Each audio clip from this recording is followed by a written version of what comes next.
Although women's rights have come a long way, there are still some aspects of equality lagging behind. One of those is how much women are paid compared to their male counterparts. It may be surprising to some, but the wage gap here in Alberta is the second largest in Canada. Cara Oosterhuis has the details. We finally realized that, hey, there is this huge gender gap. Why do we have it? Why does it exist? And I think women are finally starting to talk out and say, you know, this shouldn't be how it is. That should be equality across the board for everyone.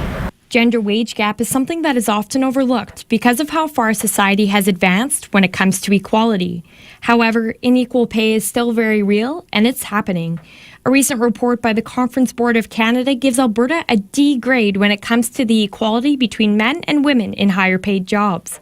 A study of people who graduated from 7 Canadian universities from 2005 to 2012 found that 1 year after graduating with a bachelor's degree, women were earning $2,800 less than men, and 8 years later, that number went up and above $27,000. Anthropologist Sandra Moore says that in order to help change that wage gap, women need to have the courage to head into non-gender traditional work roles. I would highly recommend for young women coming out of the workforce, entering into the workforce, to look at non-traditional, gender traditional roles. So I'm specifically mentioning STEM careers, so science, technology, engineering, and math. Those are the ones where we see the highest gender or wage disparity between the genders. Medicine Hat College business instructor Glenn Allen says that how much value you bring to the job should be how you are assessed. What revenue do you bring to the table? So it should be equal pay for equal work, regardless of seniority or gender or any of that kind of stuff. How much profit do you bring to the job?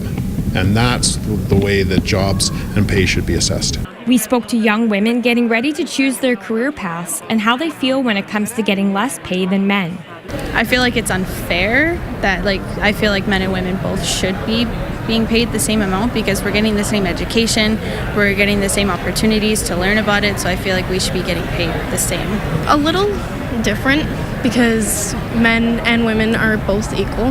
There shouldn't be one because there's not really anything to be different about. Alberta has the third highest gender wage gap at 24.6%. Cara Oosterhuis, Chat News.